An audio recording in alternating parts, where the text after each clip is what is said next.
Revival House Network. And don't like the brags, I don't like the boast. They like hot butter on the breakfast toast. Watching flicks, talking chicks, I like to motorboat. Can Riverman make it, yo, a check? Nope. So look at all these movies I got. Commenting like, should we watch them or not? And I know they just be acting for cash, but I still got one question to ask. Like, why'd he do that, do that, do that? If that was me, I'd be like, screw that, screw that, screw that. I'm an alpha, I'd eat through that, through that, through that. So why'd he do that, do that, do that? Yo, what's up, Revival Gang? BTM here, Zach and Aaron. Awesome. And I think this is our last newly recorded podcast for the holidays, before Christmas hits, right? This will be going up. Well, Christmas Day is Wednesday, so I don't know if we're going to put this up on Wednesday because it's Christmas. I don't know what Zach's got going on, so that might be a little not normal, but this is the one, I think. It's not right? this Wednesday, is it? Christmas, yeah. Fuck, why are we wasting on this stupid shit? Yeah, I'll tell you why we're wasting on this stupid shit, because it's stupid as fuck, and there's a new Star Wars out, and everybody's hating on it, so I can watch this and have fun shitting on this and just mocking all the stupid Star Wars fans for liking this at all, because this is all stupid shit. Okay, so, and I've never been a huge Star Wars guy either. I've seen... It's fucking incel shit. I've seen just about all of them. Hey, don't be nice to them. We're going to shit on them. We're going to fucking... No. We're going to over-exaggerate how much we hate them just to piss off the Star Wars fans. I'm just saying, I've seen most of the movies, and they're just whatever. I'm not really a big fan. I know the new one's coming out. I saw the last one. Everybody fucking hated it. Me, not being like a huge fan, I just thought it was another fucking Star Wars movie. And I saw the normal flaws of any movie, what they would have. Not like based through Star Wars goggles, right? I'm like, whatever. But anyway, I've never seen this Christmas special, but I have heard about it, and I've seen clips of some of the more notorious scenes.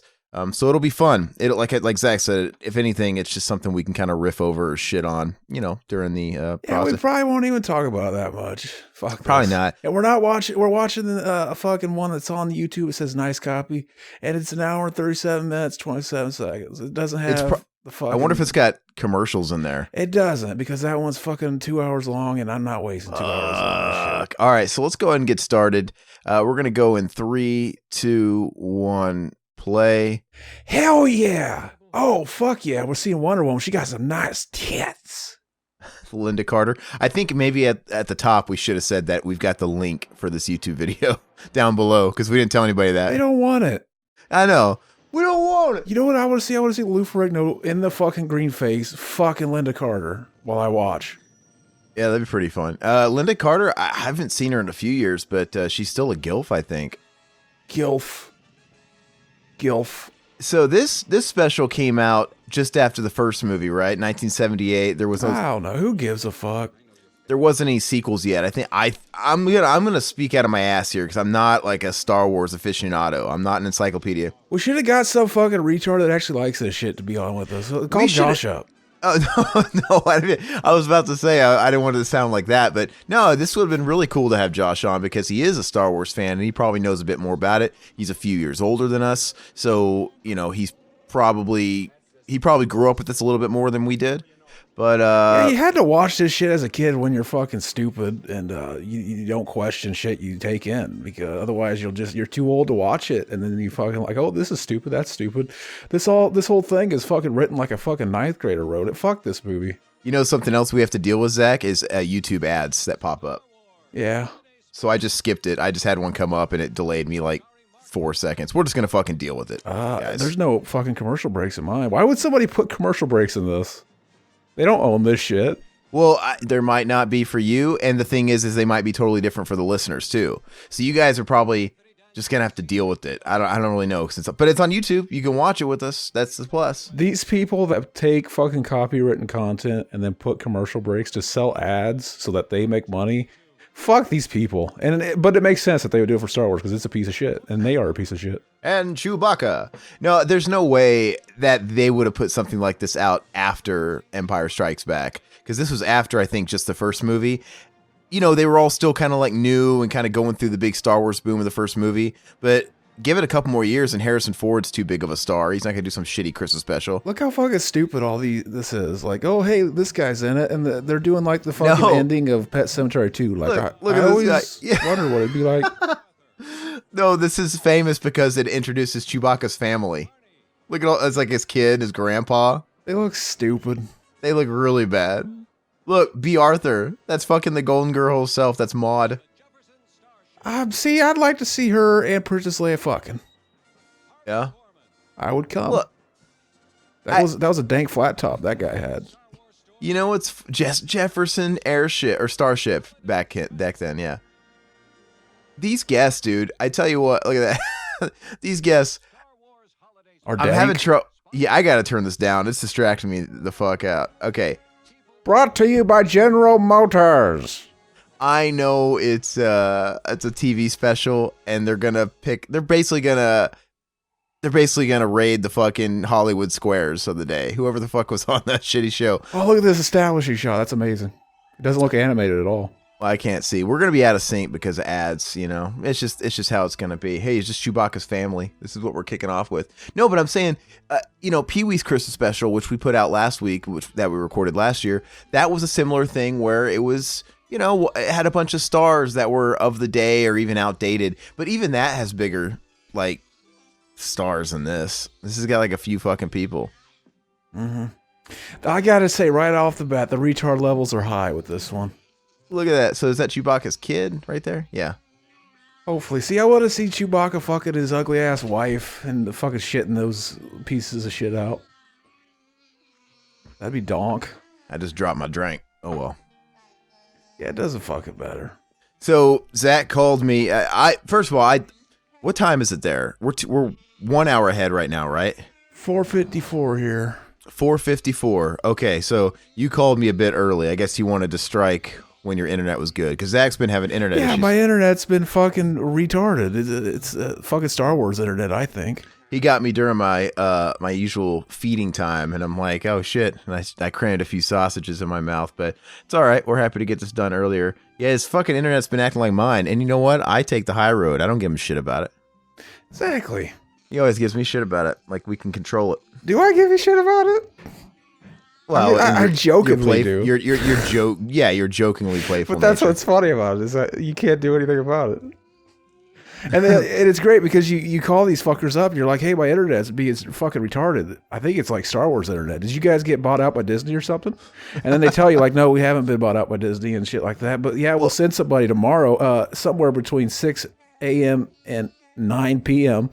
Like, oh, can you give me a better window than that so I'm not sitting at home all day?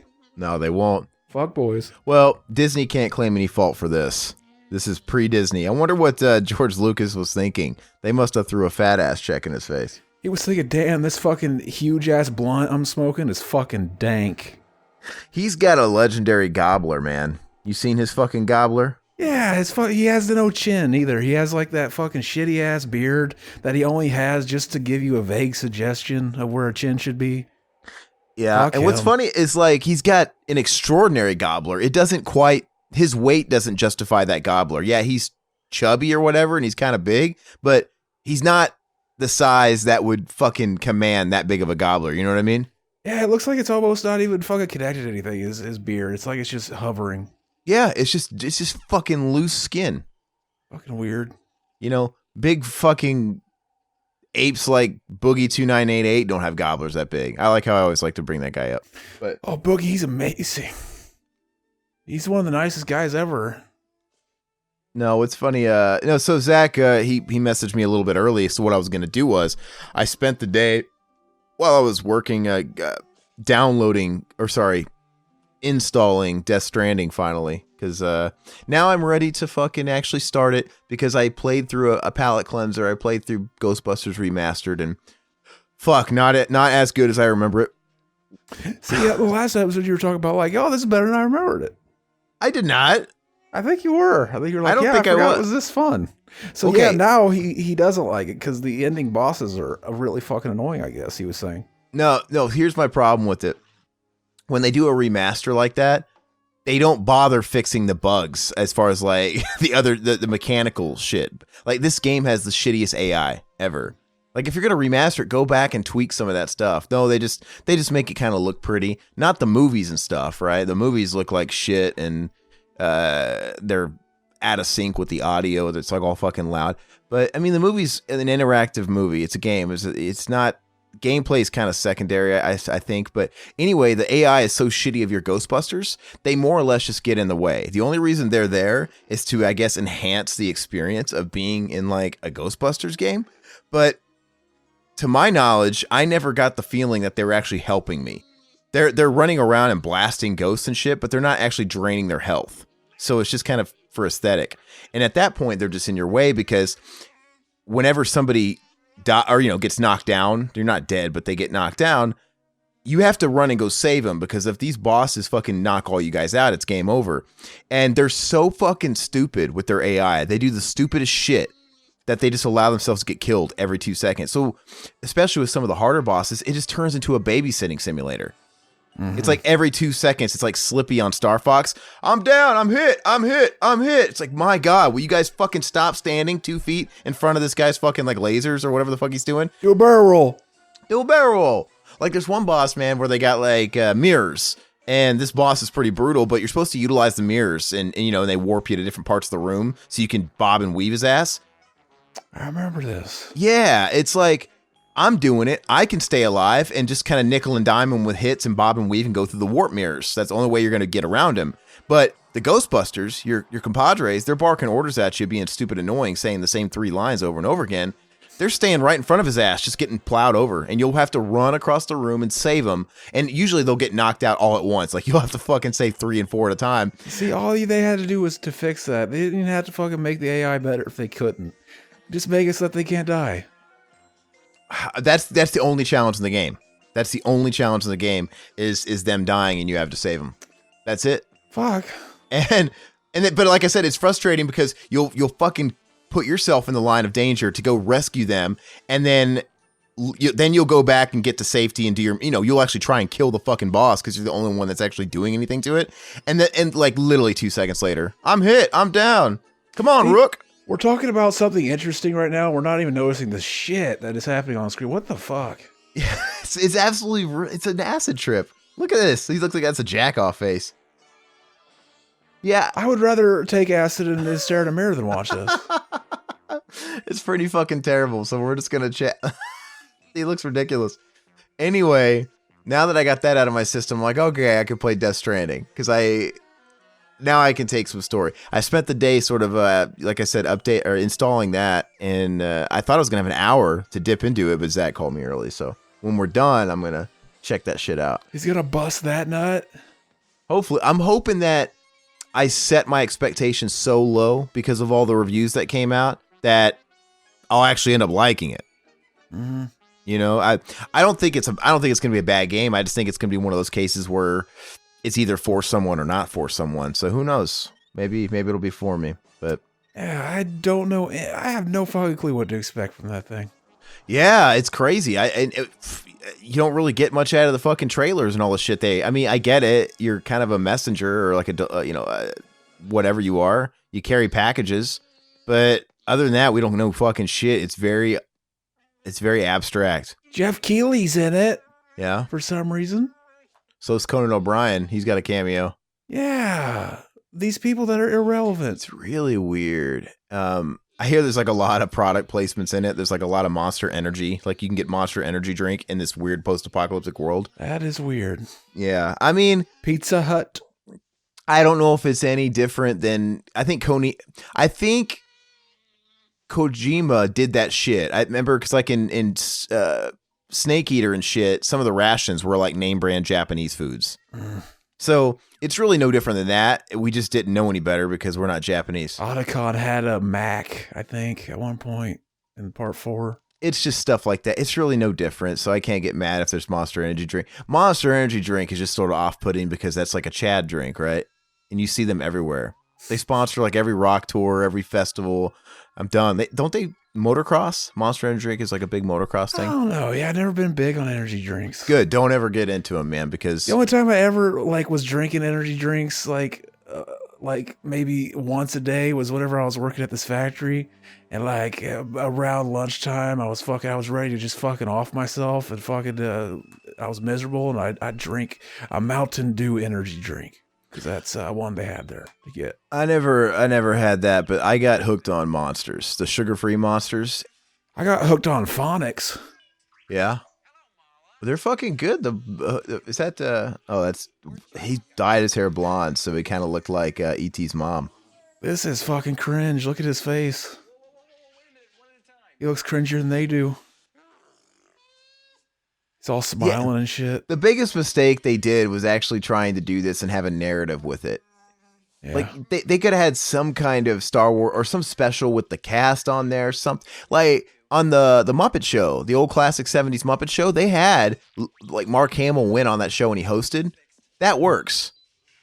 Oh, this is Mark Hamill? I thought this was Ellen DeGeneres. Yeah, I know. I thought that's like I said. I thought it was Critters. Your fucking bitch. What's her name? Fucking. I can't fucking think of her name. From Critters? The mom. The fucking. Dee Wallace. Dee Wallace. Yeah.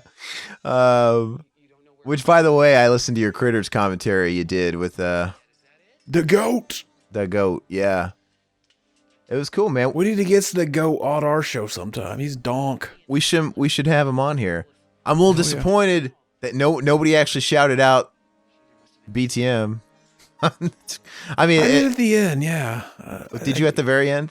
I think so, yeah. Maybe it's just like we mentioned it at some point in the commentary, I think. Well, it's like at the start of it, it's Zach and talking about Mac and Zach and all that stuff, and it was fine, it was cool. But then he started bringing me up throughout the podcast, like, oh, so maybe they just neglected to say all the shows. Okay. Yeah, I guess I just forgot to mention. No, he was saying it. He was saying it, and you didn't correct him. So anyway, it's fine. Hopefully, you guys stuck around the end, but or you guys are big fans of Mac and Zach because you'll ultimately find everything else. I guess if you want one, you're gonna find all of it. Would you own a Yeti? A blue Yeti or one of these Yetis? One of these fuckers. Man, I'm happy with my mic setup, but they had a flash sale Best Buy yesterday where they were selling the really nice Yetis. The blue one, the new one, the Yeti X or whatever. Yeah, the one that's quite pricey for what it is. And I think the flash sale brought it down to like the price of a regular Yeti. And I mean, I don't have any reason for it, but I'm like, fuck, man, I totally would have been about this a couple years ago. I like Yeti. Fucking blue, sponsor me though. I'll take it. They're convenient. No, I like your audio sounds just fine. They're actually, and I bought a new laptop, so a Yeti would be convenient to have just like on the road. Because I was experimenting with the Zoom Q6 and all that shit, and those work great. You know what I had at the convention? Mm-hmm. That's great, but that's like an all-in-one thing. You don't even need a laptop, and that's super portable. But if I want to start bringing a laptop when I travel for other stuff, well then I don't really need something like a Zoom because I've got my laptop. I might as well just bring my mic and an interface. You know what I mean? Mm-hmm. So with the laptop in there, I kind of wish I had something like a Blue Yeti just for those times because it gets the job done. I want to ask the what was the podcast we were on? The Junkhead. Oh, yeah, Nightmare Junkhead. I want to ask them what they got. I want to get like a couple mics and like fucking not a interface, but the faders or what are they called? The mixing board, the actual fucking board. Mixing board. Yeah, that's what I'm looking for. That was a big setup. That was a lot of fucking shit to haul around. I mean, I guess if you're going not to have at your house, but to fucking haul to a convention in a hotel room. It looked pretty portable. Did it? I guess I don't remember, but do you think their audio quality is pretty cool, or what did you like about it? Yeah, it sounded good, baby. Sounded better than us? I don't fucking know. We sound the best. We're the greatest. So why you want to change that? No, well, you should message them, man. Why don't you hit them up on Facebook or whatever and just ask what they... Because I want to say you asked while we were there. No, I said I wish I did. I never... Okay. Well, why don't you hit them up, dude? Just throw a message. They're nice guys. Mm-hmm. I mean, what are they going to do? Reject our request after... Like, fuck you. We didn't like talking to you. Oh, no. You gave us... We lost sponsors because of you talking about fucking dogs and sisters and shit. I was going to say the opposite. After that bomb-ass content we gave them, boo, they can't reject us. No, I don't think they have sponsors, dude. Look at that. Look at he's using like an Atari 2600 as a computer there. Yeah. Remember the Griswolds they got there? What they have in Atari? Yeah. Sneak peek. That's probably what we're going to do for the next... well, I put that in the box, so we might as well fucking blow that nut. To me, that's... Well, so we're going to break the fourth wall. This is actually, what, the 21st? What's today? The 20th of December, right? As of this recording. This is our normal recording time. But I'm taking the week of Christmas off, so I'm actually going to have a free day Monday, which will be, what, 23rd, day before Christmas Eve. If Zach's free, I'm free to record, and we'll kind of knock out that bonus. We'll do Christmas Vacation or whatever Zach wants to do. You want to do that? That's what's in there. Me and Mac. We'll fucking knock it out. Like Mac was saying, oh, hey, look who's talking now. You guys talked about Look Who's Talking. I actually grew up loving that movie. I had it on VHS for some fucking reason. Yeah. Probably because I always liked dogs and wanted one. So I said, like, yeah, if you can do it with us, we could do Look Who's Talking Now. That'd be donk. But only if Matt can do it too, because I don't think you like the movie, right? I don't hate it. I think those movies are totally competent. You know what I mean? Like they're not bad movies. I think a lot of people like to shit on all the Look Who's movies, especially the third one. But I mean, they're all fine. They're not bad movies. They're movies that you can watch very easily, and if they're on, you fucking stop flipping channels. They're fun. It's fine. Exactly. How could you not like fucking Travolta, especially now that he played the fucking autistic guy in the fucking that new Fred Durst joint? For your consideration, for Oscar approval. Would you suck Travolta's cock? No. I found this Travolta movie that I've heard of but never seen called White Man's Burden. You ever heard of it? No, but it sounds cool. It's about like the roles of black and white people are reversed. So like the white guys are like the people that were in slavery and shit. I don't know. I just found that I've heard like people are like, what a fucking train wreck of a movie. I'm excited to watch it. It sounds like a fun yet highly fucking controversial idea. Exactly. Oh, which reminds me, because my internet was all fucked up. I couldn't like stream anything. I couldn't like, yeah, it was fucking, every time it shows this establishing shot, I keep thinking it's animated. Am I just fucking like drunk or something, or is that animated? I'm off, like, because I had an ad in there, so I'm thrown off by, you talking about like the little Chewbacca house? Yeah. Yeah, it looks drawn. It's a total, it looks like a stage, like a painting, you know, like a stage backdrop. Maybe the background is drawn, but then it zooms in and maybe the fucking hut is real. It looks like a stage backdrop, like a background that's painted, like when you watch Wizard of Oz, right? And all the backgrounds are just paintings. Yeah, and it's hard to tell because it's not fucking full HD. It's fucking VHS recorded.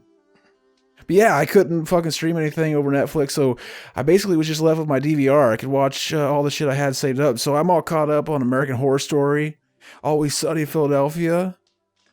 So yeah, fucking those new seasons, fucking American Horror Story.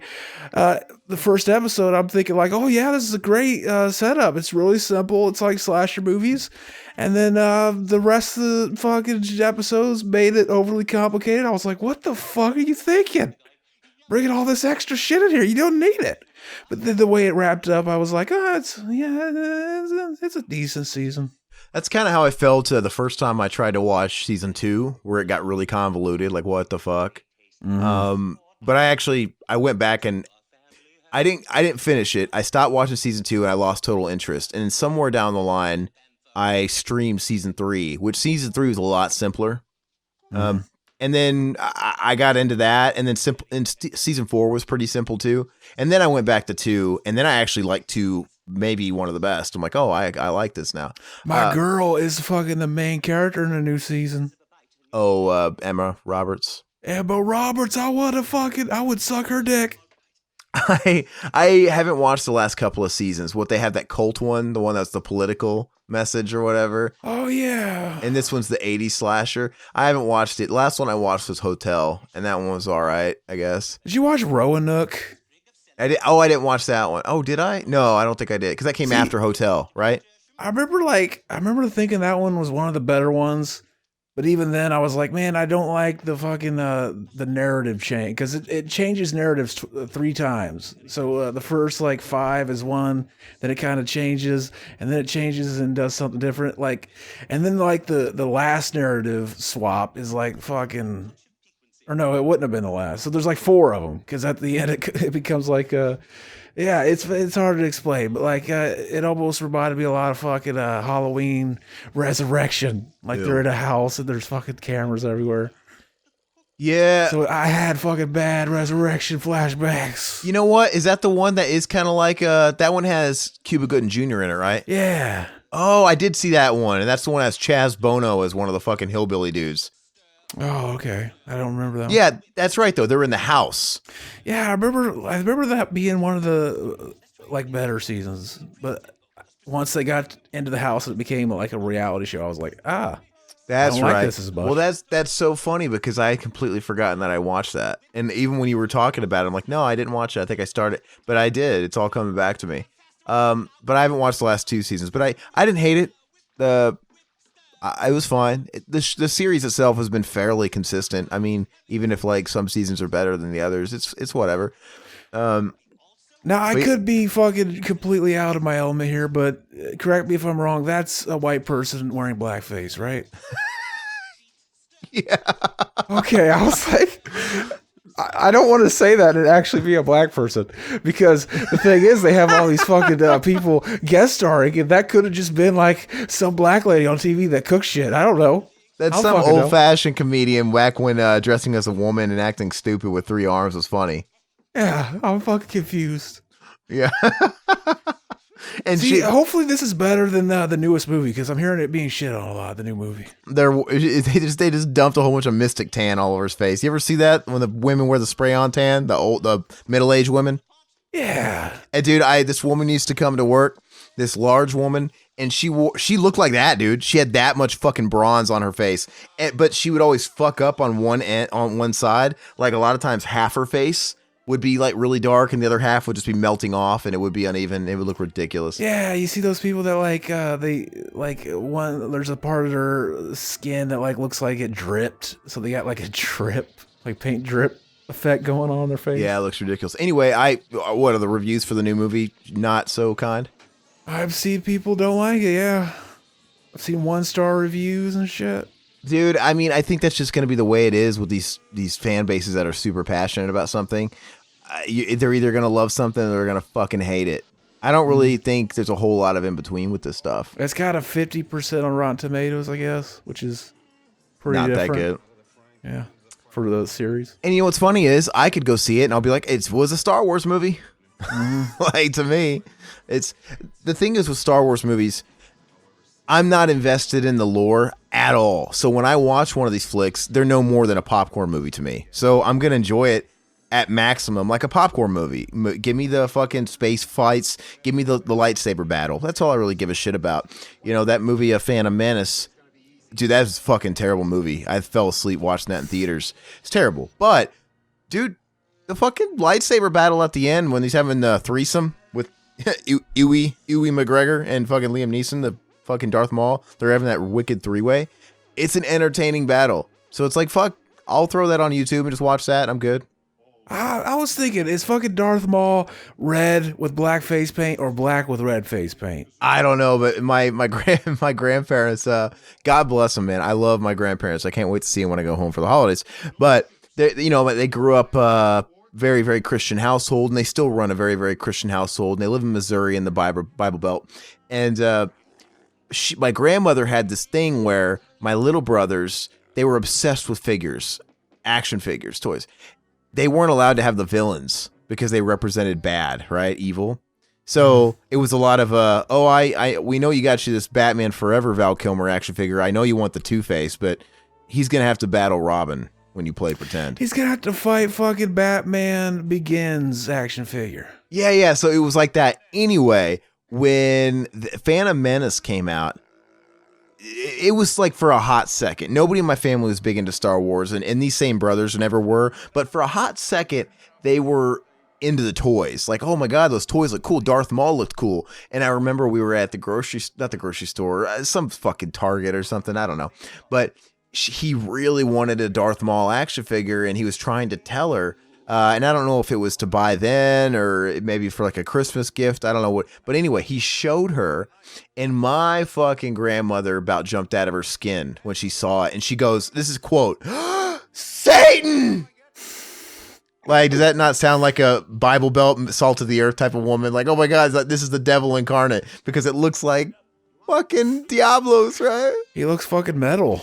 But she took it so seriously. Satan. And that was a no-go. Santa. But that was a no dice on that. And I've never quite understood that. It's like, dude, fantasy's fantasy.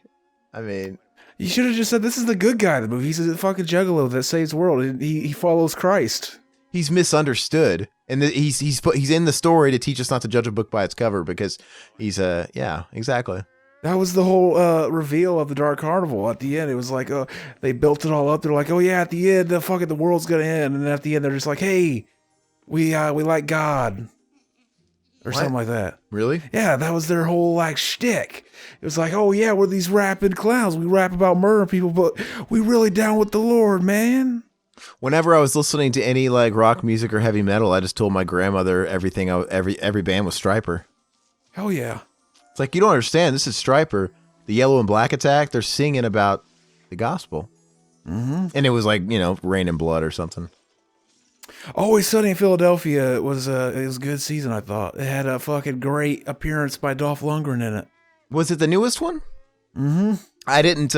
Okay, so I fell off. I haven't watched the last couple seasons. Did they bring back Dennis in a, recurrent, like, more than just a recurring character? Because he was off the show for a while, just kind of showing up here and there, but he wasn't 100% full time. Yeah, he's back.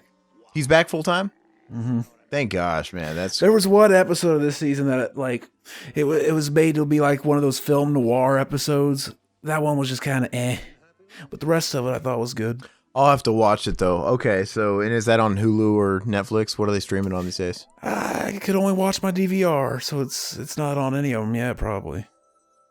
That sucks. I'll have to check it out though. That's good. Yeah, because I kind of fell off.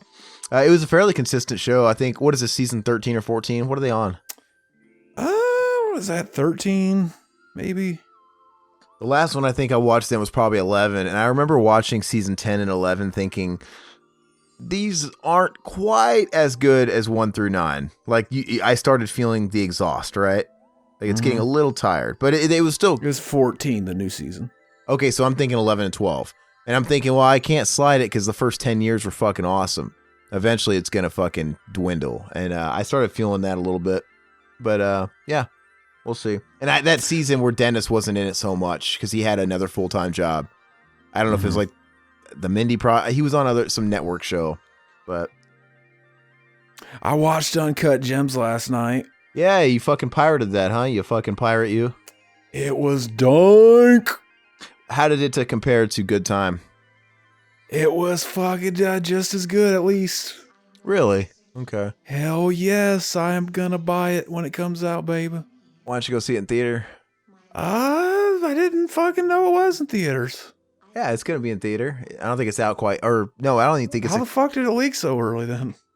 Maybe it's a select theater thing. Maybe it's out, and it's just, I don't know. Yeah, I look forward to watching. The thing is the trailer didn't seem interesting to me. I'm like, I don't get what the appeal is. If I was gonna see it, it was just on the good faith that, oh, I really liked Good Time, so I'm willing to bet this is good. It's just the trailer's not doing much. I read this was the movie they wrote. They wrote this movie in like 2009 and wanted to make it, but couldn't fund it, and nobody wanted to put their hands on it. And then like they put out their first movie, Heaven Knows or something. I forgot. It was. I didn't get into that one so much. It was like a bunch of drug addicts living on the street. I don't like movies like that. Yeah, and then the Good Times came out. I guess Robert Patrick or whatever his name is, Pattinson. Gosh, he watched that movie and he really liked it and wanted to be involved with their next movie. And they met him and liked him enough to write Good Times just for him. And then because of the success of that movie, they basically studios were throwing money at them, so they made this movie that they had written, and they said it in the time that it would have taken place if it came out back then, which is funny because it's like I was like, why'd they set it here? It doesn't really need to be set there, but I noticed they went through all the detail of making sure oh yeah, when he's using his phone, the iPhone OS is what it was like in 2009 and shit like that. So I don't know how the fuck they did that. And that's really weird, though, why Well, people have a fascination with setting shit in the 70s or the 80s. And now it seems like people are doing it with the 90s, right? Now we've kind of gotten to that far out where it's now 90s is hip. But there's something about the naughties or whatever. Anything 2000 to fucking 2018 is boring. It's like, why? It doesn't matter what year. You might as well do it modern. Because the aesthetic hasn't changed that much in 10 years. It's just little shit like that, like operating systems. That's bullshit. But I mean, the fashion hasn't changed that much, right? There's nothing that really screams, oh, this is 2010 versus 2019. I wonder why they just didn't make that upgrade. So there's nothing in the story that's pertinent to that year? Maybe some stuff I didn't notice, like fucking, what's his name? Kevin Durant. Is he a basketball player? Yeah. He's in it. And I think that was who it was. It was a basketball player that was really big for a while. Yeah. But yeah, I really liked it. And I couldn't believe it, but like there were multiple times throughout the movie I forgot I was watching Adam Sandler. You know what's funny? So it's better than Jack and Jill.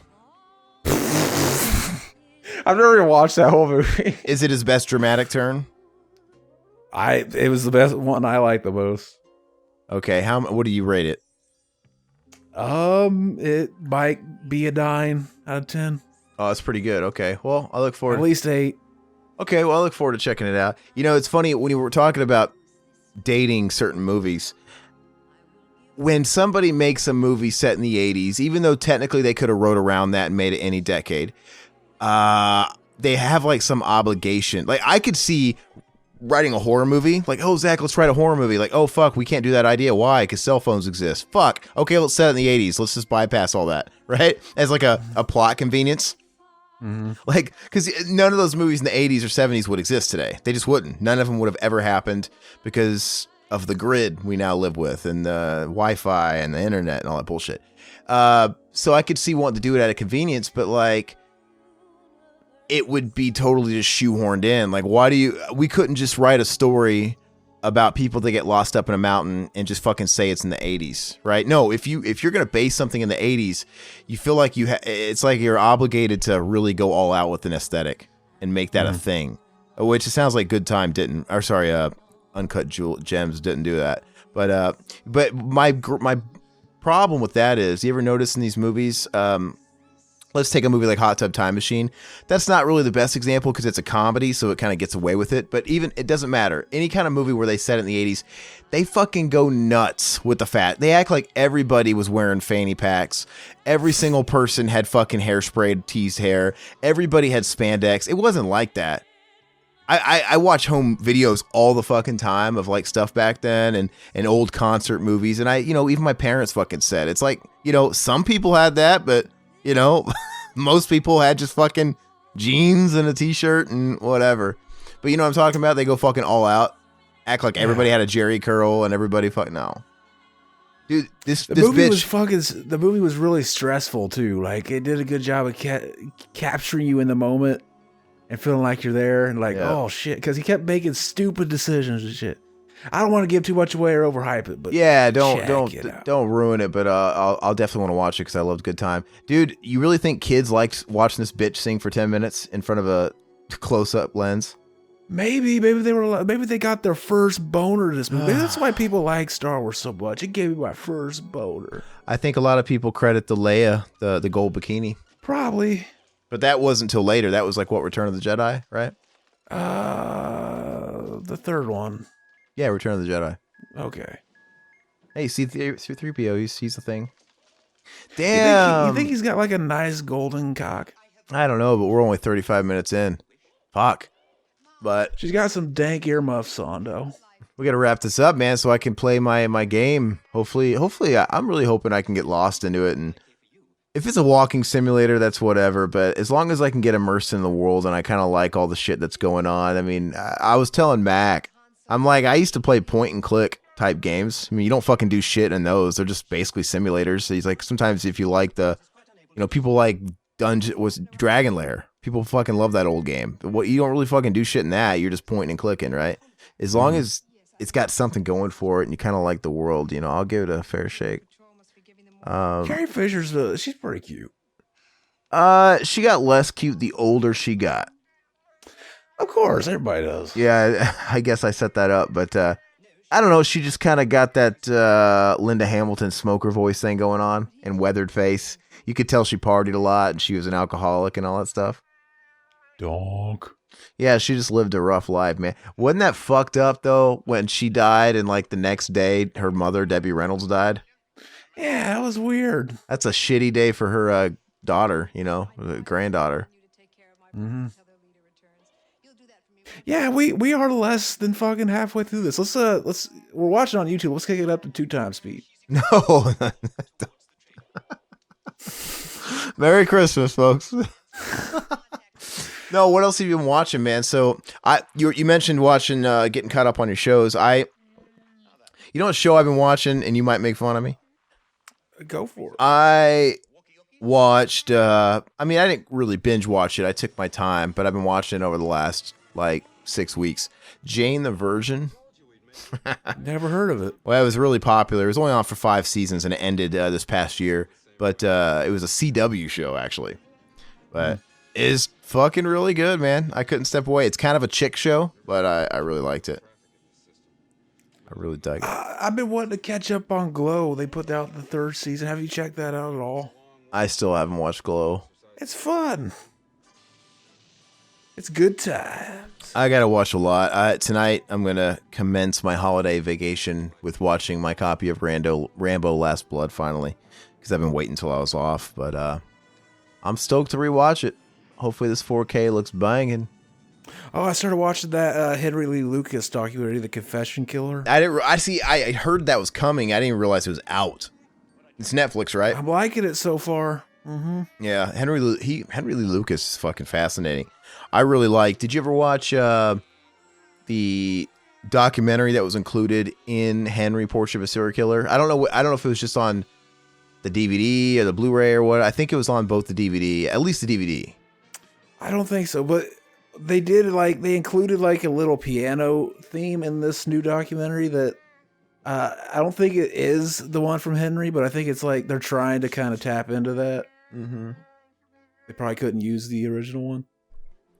That was great, though. I think it was this, whenever they put it out on DVD, it was, I guess, dubbed an anniversary thing, but that had a really sweet documentary where they had interviews and shit with Henry Lee Lucas, and, I don't know, it was a good bang for the buck. I think that was fucking long, too. It was really cool. He was always underlooked in, serial killer fandom. Everybody's always obsessed with serial killers. He was always just kind of brushed over. Mm-hmm. And he's actually one of the weirder ones, right? Because he got away from... Yeah, it seems like he might not have killed nearly as many people as he said he did. So I don't know the documentary you're talking about. I got to watch it. I'm real stoked now.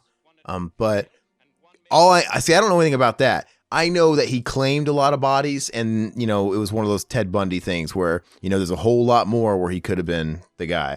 But he didn't get caught. Let's just say he did everything. He allowed himself to get caught. It's not hard. I mean, maybe back then, maybe today you couldn't get away with it, but back then, with the way technology was, all you had to do, people weren't used to serial killers. It wasn't a thing. All you had to do was keep moving. Just drift. Mm-hmm. You keep moving across the country and you kill fucking drifters and hookers or whatever. No one's going to miss them. And you just keep fucking moving. Go from job to job. And I think him and Otis... There was a lot more weird shit with him and Otis. Weren't they gay? Weren't they fucking fuck buddies or something too at a point? They mentioned that Otis was gay, and they always call him Otis, which I thought it was pronounced Otis, but they call him Otis every time they talk about him in the documentary. That is ridiculous. That sounds like a personal issue. That sounds like a mental capacity. I don't know. That's weird. I think that's what they call when you have an ear infection. Is that, are you sure they don't have a Mississippi accent, Otis or something? It's possible. I don't know. They said that he was gay and came on to Henry a couple times, but Henry always said no or something. Or claims he always said no, so who knows? My memory on it's foggy, but from what I thought I remembered, I thought it was one of those things where it's just like you said, but maybe they experimented a little bit, but then eventually, there was some bad, maybe that was resulting in some of their bad blood that ended up happening, is because he ended up rejecting him. I don't fucking know. The real Otis is an ugly motherfucker, too.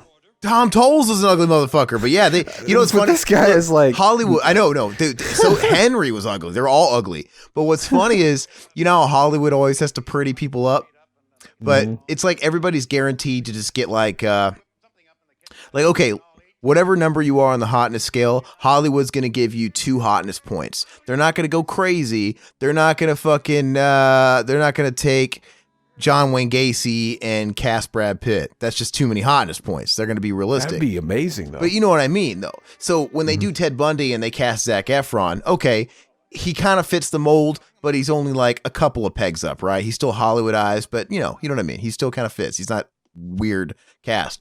That's what you get. When you take the real life Otis, it's like, well, we're only allowed two hotness points. So you pretty much get Tom Tolles. You know what I mean? It's like, yeah. Who else could you get to play? He almost looks. The real Otis almost looks like a live action Beavis. Yeah, he was a weird fucking looking dude, man. And I also, how many parts is it? I guess I just I don't want to get too many spoilers because there's probably a lot I don't know. But how many parts? It's like it's just a little under 4 hours altogether. Is it in segments or is it one long doc? It's in episodes. Okay, cool. Well, dude, I'm gonna fucking watch that. I kind of forgot it was a thing. But he's very interesting. I'm gonna let my dog in real quick. I think I just heard her barking. Ooh, let the dogs out. He's leaving me to actually talk about this. So is that Darth helmet? What the fuck is that? I don't remember the Darth Vader dude's having a giant helmet like him. That looks like Rick Moranis. I have no idea what the narrative is of this fucking show. I don't know if like Chewbacca is trying to reunite with his family or maybe he's trying to buy a little Chewbacca a Christmas present. Maybe it's like Jingle All the Way. Oh, here's Jefferson's Starship. Wonder what the big hit was back in 1978. I hate that fucking song from Mannequin 2. You guys know what I'm talking about? I can't fucking tell. How does it go? I'm trying to sing it to myself, but they're playing music and now it's kind of getting all mixed up. Papa Top again. Do you know that song Jefferson Starship did from the Mannequin 2 soundtrack? The original Maniac song? No, Mannequin 2. Oh, no. That fucker looks like Phil Collins, though. There was that song from the Flashdance movie was written for Maniac, though. He's a maniac. They didn't use it. I think they thought it was too goofy. I think you've told me that before. Now that's true, right? Mm-hmm. They changed the lyrics though. I mean, what was it before? But everything else, he's a maniac, but the same beats, right? Mm-hmm. That is fucking cheesy as shit. That's funny. It says something like, "He will cut your throat and nail you to the floor," or something like that. Poor donk. That's interesting. I also, you guys taught me something new when I listened to you and the goat, man, talking about the genesis of Chewbacca. Chewie came from the cat critters. That's donk. Yeah, I didn't fucking know that. It's interesting. I didn't know that either. He's a bigger fucking critters fan than I am. We got to get him on the show, man. You should reach out to him. Tell him to come on one of our commentaries. Donk. Oh, yeah. He kind of had a Nick vibe. I keep saying Nick, but you know what I mean. Bat 32. They did exploited cinema for years. Yeah. He's kind of got that vibe, like a sort of a Bat 32 Nick cadence where he's very laid back, kind of chill. Mm-hmm. He's not like Nick. Nick's a little different, but I mean, he's got that same kind of, I could see where they vibe. They could easily gel well. Mm-hmm. And I noticed you kind of came down to that level. You're like, well, I don't know. You kind of kept up with the Joneses. He was very chill. He created a very relaxed atmosphere. And even you were very relaxed. You were like, yeah, I didn't want to come in and start rattling cages like somebody that just invited me on. Dude, yeah, you were Zach 1.0. You were back to the fetal Zach. Running around in the room going, yeah, you were behaving. It's funny though. Sometimes I understand why you do that, but you didn't do that for Josh when you had who'd you have on that show that you never met before prior? And maybe it was the Shining commentary I'm thinking of, where you just went fucking Zach 10.0. No, that was the second or third commentary I did with both of them. Oh, the first one we did was fucking what was the heavy metal, and I was kind of laid back. No, well, he was, but his guest was on that too. Mm-hmm. Well, maybe you. So you've never been on somebody's show for the first time and just went full on fucking troll retard Zach. I don't do that. Okay, I can't. Wow. Okay. Oh yeah. So even when we did Nightmare Junkhead, you didn't. I kind of did it for you. Mm-hmm. I kind of just teed it up and made you. And then when you tell like certain things or anecdotes or punchlines, you were breaking the fourth wall. You're like, well, see you on our show. If you guys want to see what Zach's like in real life, just listen to that episode. And he's very, very bashful and very shy, humble. I've been fucked in the ass and made humble too many times. God, this sucks, dude. This fucking is terrible. I mean, we just watched a musical act, whatever her name was, sing. Now we're watching this, and I can't imagine being a child and enjoying this. Is this fucking U2? What is happening? No, it should be Jefferson Starship. I mean, he kind of does have a Bono vibe going. Is that like a fucking tampon lightsaber he's got? Lemon? Lemon? Lemon? Don Lemon? Every time I flip through the channels and I see fucking Don Lemon, I'm like, Lemon? Lemon? I would have liked to have seen that fucking pop tour where they were playing on the giant like stadium Lemon. Mm-hmm. Lemon? I'm speaking of stadium shows. I'm actually going to that. You're probably going to make fun of this. I'm going to that Motley Crue fucking Def Leppard tour stop here in Phoenix. Why? Well, the lady likes it. So, you know what though? I like shows. It could be worse, man. Like, it's not like somebody's dragging me out to see Lil Jib or whatever. Lil Jim? Jib? Lil Jim? What's Jib? That Chang Hain Lo? Oh yeah. I don't know who the fuck's that. Jib. I forgot. Young Jib. I don't know what the fuck but I'm saying like it could be worse, right? It's like I gotta go see Motley Crue and fucking Def Leppard and Poison and Joan Jett in a stadium. I mean, Joan Jett's cool. Yeah, it is kind of cool. It's like, I mean, is it my first concert I'm gonna pick? No, but whatever, I'll enjoy it. I fucking know the songs. It's whatever. I'll fucking sit back, eat a hot dog. It'll be fine. I can think of a lot worse places to be dragged to, is what I'm saying. I've been dragged to like Latin concerts and all kinds of weird fucking shit, man, where I don't really know what's going on. So I know the words to Live Wire, so whatever. Not a huge loss. Hell yeah. Which reminds me, fucking remember how for a while I was telling you how I'd get lightheaded and shit? It happened again. Oh, and yeah. It was weird because this time, like, again, I was laying in bed, watching TV's day off. I get up real quick to go grab something out of the fridge, and then it starts happening. I'm starting to get lightheaded. My vision's getting like kind of dark gray, and I'm like, okay, I guess gotta stand here, try to balance myself, and get my center. Try to find my center until it goes away. It should go away any second. Damn, this is it's lasting a little longer than usual though. It should be going away any second though. Then all of a sudden, I start getting ready to collapse. But then I swing my feet around and stop myself, and then my muscles like and my body start contracting and stuff, and then I like start falling the other way, and I put my foot back. Like I keep stopping myself from falling for like a good 3 seconds, yeah. And then I finally it goes away, and I'm like, okay, I'm starting to get centered now, and I'm like, wait, did I just have like a seizure? Was that like a seizure? Like, did I just fucking dance myself out of a seizure? That's pretty fucking pimp. I should get like a purple suit and hang out with fucking Mike Epps now. That was donk. Well, are you going to go to the doctor, man? I probably should. Well, I mean, it might be nothing, but it might be something too, you know? You just want to know what's up. Was there anything unique about the day that this happened? Were you not drinking a lot of water? Were you out in outside all day, or were you doing exercise? I was I was laying down watching a lot of movies in a row. So you weren't moving around a lot. Yeah. Interesting. Lately, I've been having this issue where, like, when I go out on a walk, sometimes I like to take walks or whatever, and I'll just go out and walk for an hour, and I'll listen to podcasts. Like, I love doing that, especially this time of year here in Arizona. It's nice and chilly, you know, it's not too cold or anything. I'll listen to a new podcast. I'll go walk for an hour or two. Anyway, my right foot will be falling asleep, while I'm walking and using it. And it'll have that numb, like tingly feeling. And I don't understand. I've never had that before. Like while it's actually being utilized. And I don't know if that means anything.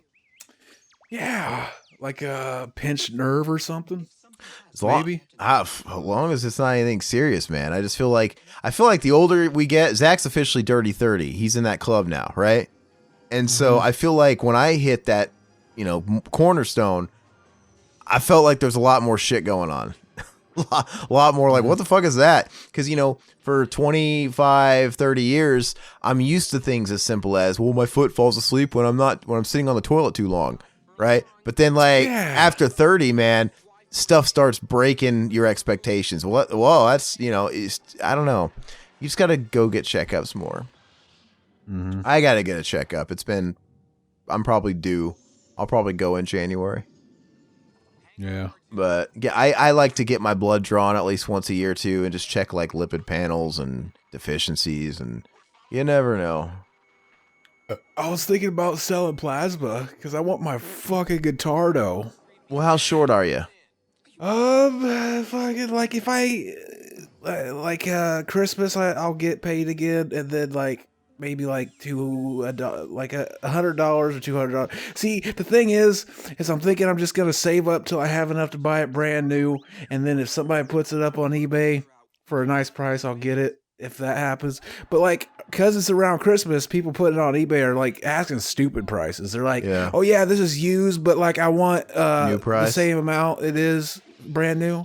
And some people are so dumb, they're asking for $100 more than it is brand new. And I'm like, they think they're gonna rope somebody in that really wants it for the holidays or to give it to somebody or something. I think. Look, dude, look how shitty this animation is. Really quick, we'll get back to your topic, but look, they didn't spend any money. This was a shitty looking cartoon, even for 1978.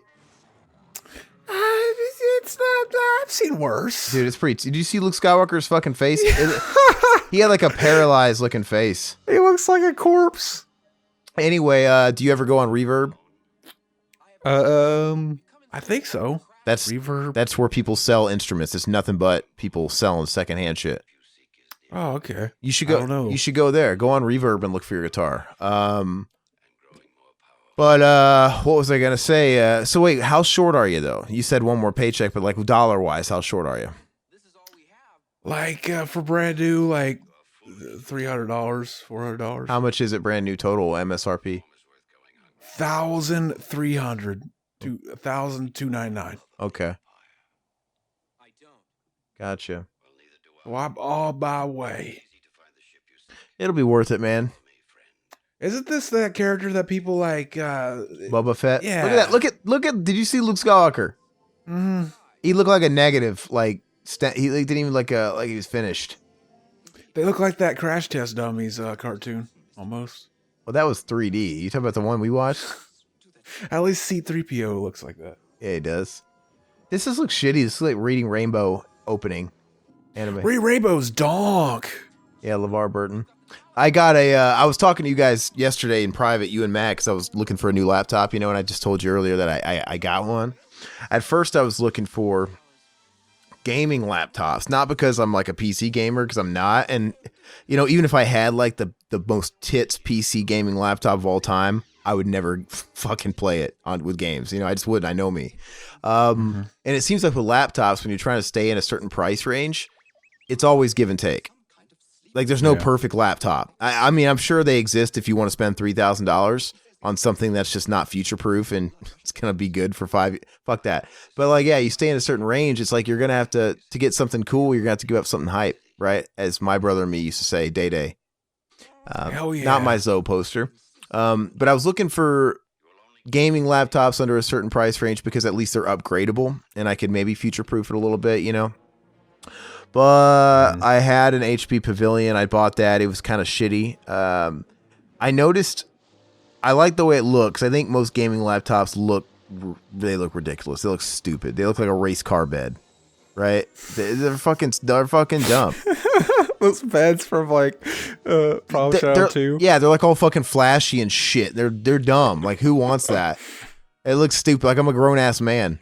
Right. So I don't want to look like a gamer. I don't want to look like one of those guys. But anyway, the HP Pavilions, the ones that they have out currently, they look cool. They're sleek. They're not overdone. They're very simple. Most of those gaming laptops in that price range, though, we're talking like under $1,000. Mm-hmm. They're made of plastic, like the shells. And they're just, Yeah. you know, and it's just like, I just think that's shitty. It's fine. This was made of plastic and I could have got around that. That wasn't the end of it. But like the top, the monitor itself was fucking flimsy. The, what's it called? I can't even fucking think of it. You know, where they connect. It would wobble. Mm-hmm. I'm like, this is fucking stupid. And then the screen was shit. It had the worst color palette ever. It was bleeding all over the place. The brightness was dim as shit, man. It was like half the brightness of my old ass ghetto laptop I want to replace. So I'm not a gamer, so that shit's in these gaming laptops.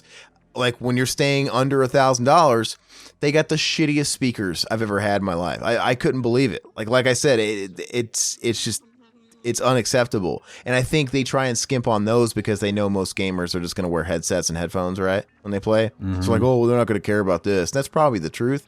But I'm not a gamer, so anyway, it's not for me. I took it back and I bought an HP Spectre X360, which isn't a gaming laptop, but it has specs good enough to do some gaming anyway if I wanted to. It's got the RAM I want. It's got an SSD, which I could always take out and put in another one if I want, and it's enough space. It's like 512 gigs. So I'm happy. I haven't gotten it yet, though. I had to order one. So hopefully I sit with it and I really like it. But I finally have what looks like a grown man's computer, not a fucking race car bed. I just couldn't live my dude. You don't go to fucking Starbucks and pull out a fucking race car bed gaming laptop, and they don't do that. That's where people go to work. The laptop I got, while it doesn't have like the most amazing GPU in the world, it's totally competent. But that's not what I want it for. I want to be able to handle programs. I want to be able to get into more. Like if you're into Photoshop, if you're into video editing, and if you're into like recording music, this is gonna be fun. This is great for that. It's more of a business and doing work and shit. And that's what I want. I think the same model, the one I got is from 1 year ago, last winter, and you know it's 4K display. But they released a new one this year, a couple months ago, that's got the OLED, and I guess it's like a cheaper answer to a MacBook if you don't want to fucking drop $3,000 on a MacBook Pro. It's like just drop $1,800 on that. So I'm hoping for some similar application functionality. But I got a good deal on it. You know, I ended up having to spend a little bit more. I ended up spending what did I fucking spend? I fucking hate it. I hate spending money. I think I spent $1,200 or almost like 11 and change. But at the end of the day, dude, I tried going cheap, and I got the HP Pavilion. I sat with it for a week, and I was really unhappy. And at first, I had a budget. Like, I don't want to spend more than this much money.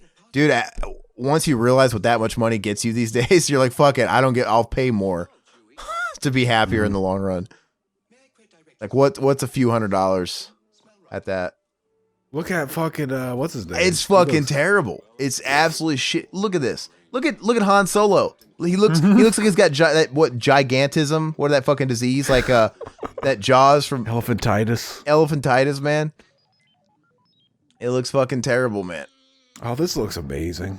I don't know what you're saying. I can't wait till it's over, guys. I don't know what you guys see. Well, at least now we're over an hour in. We've crossed that mark, Zach. We got so long left. 30 minutes has never felt this long before. Holy shit. Well, it's not like we don't have a lot of stuff to talk about, man. It's Christmas. What do you got going on? What are your family, what are you guys doing for the holiday? I was gonna go fucking make cookies today. Hang out with my niece and nephew. And did I say I have a soon-to-be another niece coming? No, you don't usually talk about your personal life, but thank you for sharing with everybody. No. Yeah, beginning of next year. So should be dog. That's cool, man. So but I found out my niece has the flu, so I don't know if I'm going now. I don't know, man. Wait, so you're talking about not going over for Christmas because of the flu? Not going to make cookies. Just make cookies. Okay. Yeah. Gotcha. Well, what kind of cookies were you gonna make, man? Sugar cookies, gingerbread, or chocolate chip? I don't know. We always make those, what are those cookies that are like fucking peanut butter cookie and then it has like a chocolate kiss on it? I don't know what they're called, but I know what it is. They're donk. Yeah, they're good as shit. Like fucking eating into those whenever the kiss is still melty and it fucking melts in your mouth. It's like coming. That looks like. Is that like? I don't know how I know, but I have a feeling that in that suit. How do I know his baby? It is. I don't know where I came. Is that a midget or is that a kid? I don't know. They probably get midgets because they don't have to worry about fucking regulations. Like Zach, I have a request. What? Yeah, it's probably a little person. I have a request. You got to bleep out what I just said because now in hindsight, I'm thinking, why would I think it was that? And I'm like, I don't know. It just seems like, but I don't want people thinking, oh, is Harry Chewbacca? That has nothing to do with it. So I want you to bleep out everything that traces back to that, please. All right. And then bleep out everything when you're explaining what to bleep out? Just bleep out enough words where it's like really confusing for them. Like, they'll be like, what the fuck did he say? I don't know. yeah, please do me that solid because I don't want to offend anybody on the holiday. Don't imagine something worse than what was actually said. You'll just get canceled. You'll replace, instead of beefing shit out, you'll replace all the words with that fucking Stephen Hawking voice talking about how I'm a Holocaust denier. Exactly. Something terrible. Jeez. But yeah, they probably hired midgets because then they don't have to worry about we gotta have a fucking thing on set because kids have to go to school during the day, and we don't have to hire a tutor and all that shit. And now we can shoot all hours through the night. It doesn't make sense. I mean, especially if they're covered up in costume, it doesn't benefit to hire an inexperienced actor kid. People don't like working with kids. Like they always say, don't work with kids or dogs, right? Is that what it is? Kids? Kids. I think dogs are more reliable with their trainers. I don't know. I just yeah. Well, the kids, yeah, they're a necessity, unfortunately. And it's like with kids, if you're a filmmaker, I don't care if you're a AAA budget studio making a huge fucking blockbuster. You always have to set the bar lower if it's a kid, and you have to have kids in your movie. It's hard to get a good performance out of a kid, yeah. But I'm saying they lower that bar. It's like we're not gonna get an ace fucking Charlton Heston out of this fucking little tyke here. We're just gonna have to accept that his fucking acting's gonna be hammy. But I think in turn, they also accept the audience to have a little bit of forgiveness. You know what I mean? Because most people do. Most people are like, oh, it's just a kid. We kind of expect a kid to not be that good, but not me, man. I try and show them tough love. If they want to be raised right and they want to, not everybody gets a trophy. They want to work with the adults. They got to be treated on the same, right? I'm like, oh look, yeah. Kid. And not to mention, there's some fucking kids that are really good. It's just the ratio's off. Not that many compared to adults. But I'm sorry, man. When we live in a world where there are fucking really good kid actors, they've stepped up.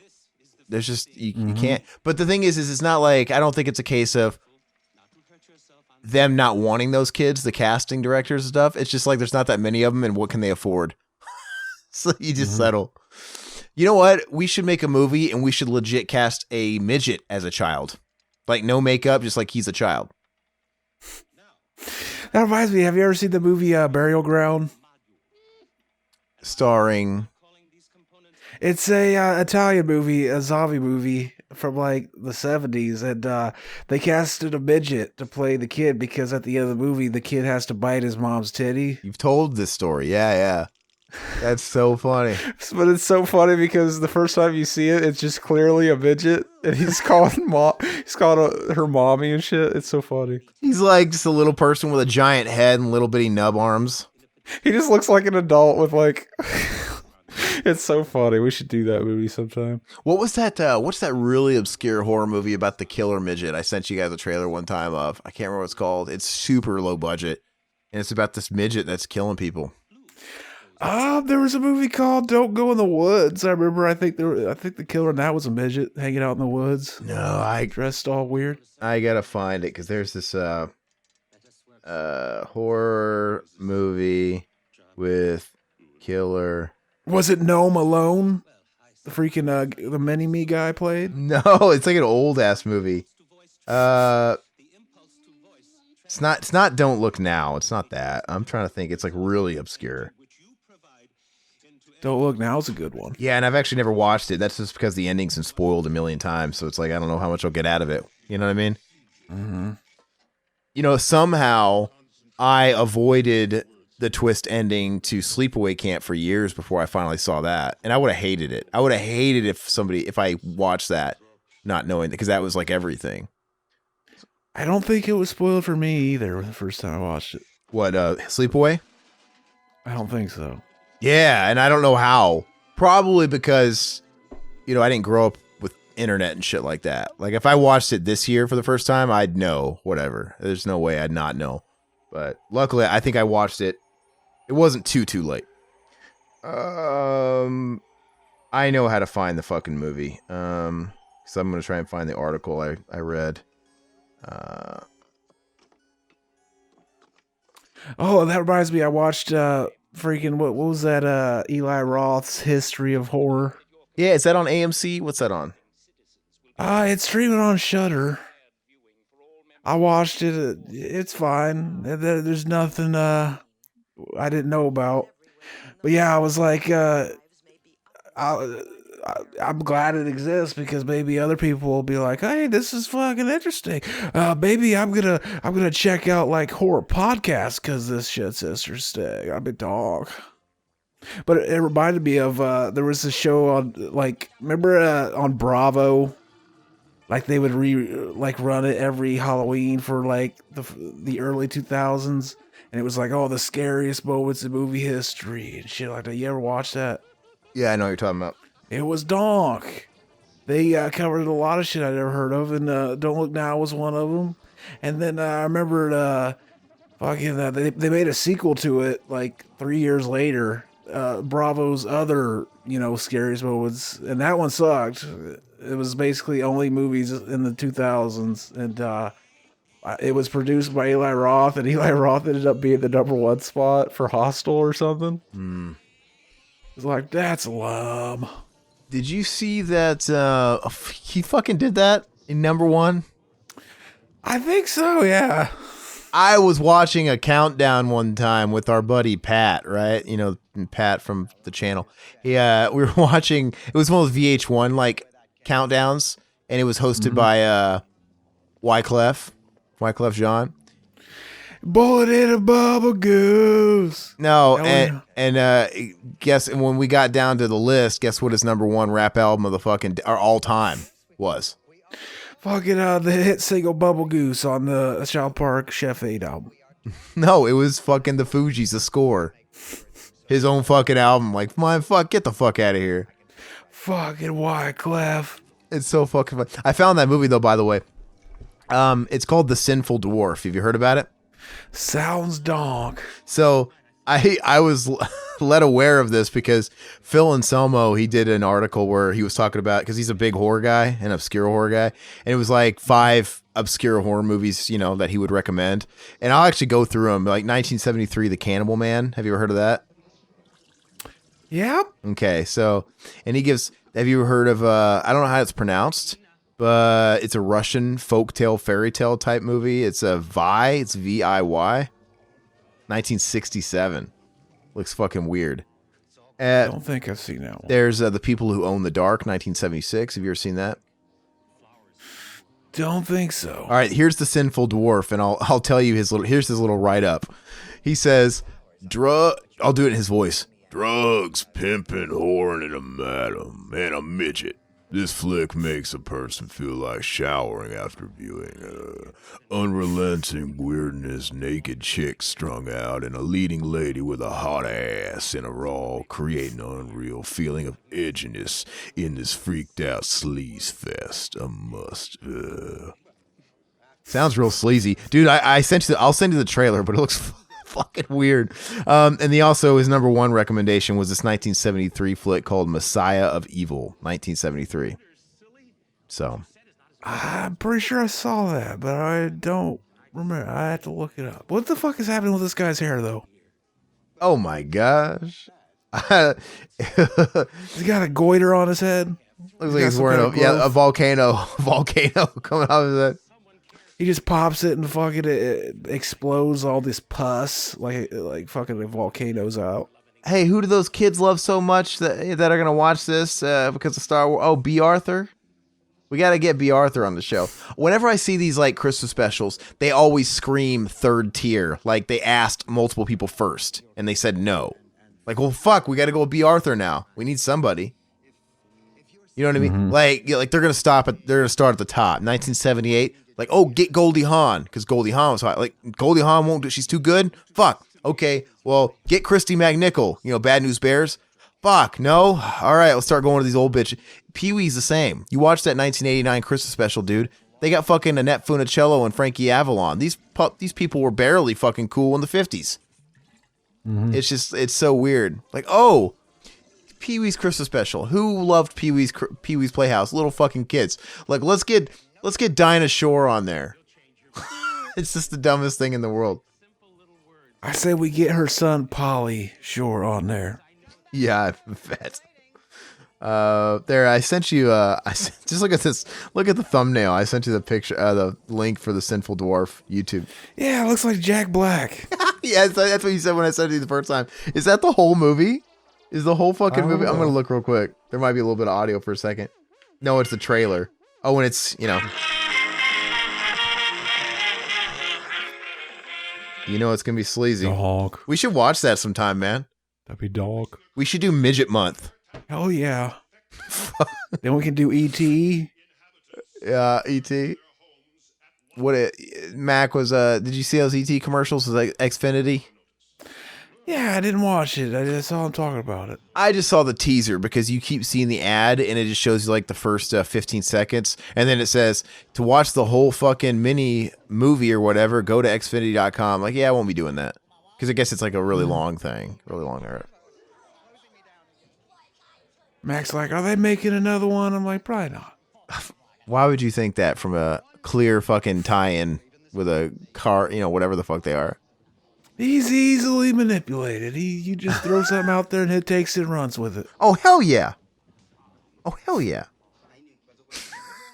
It's funny. Well, it goes hand in hand with him always linking all that bullshit from that spam site, like, without even reading it. Like I'm just waiting for him to, like, start throwing up those, Back to the Future Part 4 coming, confirmed. Like, remember that shit was, like, going around, like, 10 years ago? I mean, oh, hell yeah. Oh, hell yeah. I don't know. It's pretty funny. Is this movie over yet? Yeah, I think it's time for me to read. Well, it's almost. We only got 23 minutes. Fuck. I'm going to read some comments. It has officially sucked the entire energy out of this commentary. It is terrible. Guys, is there anybody out there actually likes this, or is it just pretty much like universally maligned? I don't fucking know. It might have been cool to have Josh on here. He could have maybe shed some extra commentary and insight on this. It could have been like, oh my god, I love Star Wars, and fucking Guido's there, and these butthead aliens are so cool. It sounds like Mr. Slave. What the fuck voice is that? It's supposed to be Josh? Mr. Slave. I love Star Wars. What? Stop it. Princess Leia's so hot. All right, I'm gonna fucking do questions. We haven't talked to Josh in a while. We need to get him on the show. I don't know what's going on. My boy Josh. He's going off the grid, man. No, he's not going off the grid. Sorry to hear about your little friend Josh. But he doesn't. He's been really quiet lately. He's dead. He's been working hard on his channel. He's putting up videos every other day. He's trying to go full blown YouTuber. And more power to him. It takes a lot of work. I just think there's so much competition. For the majority, obviously, this isn't speaking for everybody. I think it can't be done. I just think those platforms are more or less spoken for now. You know what I mean? Like those types of channels. It's just so uphill. But I mean, so I would say if you're going to do that like he is, just make sure you enjoy doing it. And if you do, great. But just like, I just think, man, the payoff versus how much work you got to put in versus what you're getting out of it. I just think it's going to take a while to really get off the ground with that. I don't know. Like when I made that fucking ridiculous Joker video, that was just for fucking fun. I haven't put it. I literally watched, and I saw what's it called? A goat. He gave me props for that. The dedicate. I got home from the movie and I fucking felt like it. Like, you know what? Because that movie got me so like amped. I was in the mood. And I fucking I didn't have those suspenders in my closet. I went out and bought that shit. I went out and bought all it. Yeah. What a fucking dork. I went out and bought all that shit. And he's right, man. It took like a long time just to get the makeup. Like the video didn't take long at all. I didn't plan it. It was just totally unscripted. And you could tell it's not like produced or anything. And whatever. I'm just riffing in front of a camera for a few minutes. It was all just like putting on the makeup and stuff and doing everything right. And I had to get help with the makeup because I'm a Riri. But oh yeah. But yeah, but that's just fun. So hopefully he's having fun doing it. I try and catch videos when I can. He's posting a lot though. So like with Mandalorian out, you know, him and people that are, you know, creating content like him. Fucking Star Wars! Oh yeah, I fucking love Star Wars! Well, I mean, it's easy content, right? When Mandalorian, they're releasing episodes like every week. It's like a new review, and people will eat that shit up. People love Star Wars, so hopefully he's having a lot of Star Wars. Hopefully people love Star Wars. Oh yeah, I fucking love Star Wars! Hopefully he's having a lot of success with it. But did he stop? Is he still doing R-rated, just the regular commentaries, or? Yeah, he's doing it, baby. He is. He did part 5 with oh yeah, I didn't. Our boy from Death Twitch. I didn't get a chance to listen to that. Yeah, but yeah, that's right. I would have liked to be on there with I'm a dog. I like part 5. I'm gonna start reading a few comments, just to sort of drain the fucking rest of this shitty fucking commentary. This is terrible, man. I'm curious if anybody actually really likes this. It. Has retarded me to dust. I sent it to Zach, and I wasn't expecting him days ago to like really bite too hard, and he gave me the response I calculated, right? He's like, yeah. I was like, he gave me some like typical Zach response. I don't know what you said, but my response was ew. Yeah. And then when I asked him what he wanted to do, he's like, fucking retarded Star Wars thing. I'm like, really? You want to do it? I wasn't gonna hold you to that. It makes sense now because the new one came out. I didn't even know there was a new one coming out when you said it to me. That's how out of the loop of how much I don't give a shit about the series. Well, Star Wars is kind of hard to ignore. It's just out there. I know Rise of Skywalker. I have fine easy time ignoring it. All right, so let me read a comment or two here. On Friday after next, Carlos Arjan says, okay, long comment. He's briefing us here. I was mad happy to see you guys doing this movie. Ironically, it was the first Friday I saw. I'm sorry, buddy. He says, I was about 2 to 3 when this came out. But anyways, first time commenting and wanted to say thanks for all the great content you guys provide. Y'all really make work so much fucking easier since I listened to a commentary or two while doing paperwork for over a year now. I do have a couple of requests though. The Joker, he says, I think it'll be good fun commentary to have, and maybe it'll be a little different. It comes out later this month, and I'd figured it'd be a great way to start a new year with this year's most overhyped film. Good movie though, he says. He also says 2009's Friday the 13th. Y'all watched the Nightmare on Elm Street remake, so why not the F-13 one? That's a good point. I'm going to stop for a second and actually address the Friday the 13th thing. I think I guess it's a better movie than the fucking Nightmare on Elm Street remake. I don't know. They're both shitty. The Nightmare movie, I think they both bore me to fucking dust, as Zach would say. Fucking terrible. But the Nightmare, it's so fucking bad that at least Zach and I could shit on it, right? And you remember me. You have like, but the Jason movie's just boring. Yeah, it's just like at the best, like you watch it in the best mood you could possibly be in, you'll be like, yeah, it was fine, whatever. But it's just so boring, and the set is so boring. Everything about it's boring. You really get tired of the visuals of that movie. The characters are boring. You forget about them right away. Yeah, but we eventually got to knock it out, right? Because we've done collectively we've done almost all of them, right, between all our channels. I don't know. So yeah, no, that's a good suggestion. And lastly, he suggests 2014's TMNT. Honestly, he says, not that bad, but definitely a good riff movie. Anyways, keep up the work, and Zach still hasn't sent me those nudes he promised me. Hell yeah, they're on the way. They're on the way. It's taking a long time to get the fucking panorama going on my dick. It's long, baby. So I gotta fucking take like 800 pictures and put them all together, stitch them together. I think he's right on those Michael Bay TMNTs. I think they would be good commentaries, right? I mean, so I think those would be cool. We should we could do a fucking Turtles month, for God's sakes. There's so much untouched turtle shit. We never did 3, did we? I think we did them all now. Oh, I guess we did. The original 3. How forgettable our content is, even for me. Anyway, I gotta address you, Carlos, man. Thanks so much. You know, those comments are our favorite comments. You know, where people let us know how they're listening to us, and the fact that now we know we can personalize it. You listen to us while you're getting through your fucking job, man. I appreciate that. That makes a man feel good. That's dog. Because that's what I do. I've been there too, baby. I do it too, man. I get to work and I pop on podcasts and they really help the time go. And they help. I know some people maybe would say I can't focus depending on what you're doing while I'm listening to a podcast. Maybe if you're working with numbers, you're working on. I focus very well when I can just listen. I wouldn't be able to like watch something, but I can listen to a podcast very well. Our brain is weird. Like David Capper, he said it really well one time. He says for the BTM commentaries, he puts them on when he's doing work, you know, doing tune-ups to his instruments or whatever he's doing, and he has it on in the background. But when we do Cinema Enema, he listens more attentively. It's like our brain works two different ways. It's like when I could do work and listen to a commentary like this, and I can get everything out of it, but your brain is keeping up with it while you're kind of like somewhere else, and it's like you hear certain trigger thing. You know when you have to pay more attention, like, oh, well, now they're talking about this. I'll pay it. It's really weird how it works, but I appreciate that. Thank you. I'm sure Zach does too. Zach works really hard editing all these, so I mean, props go to him.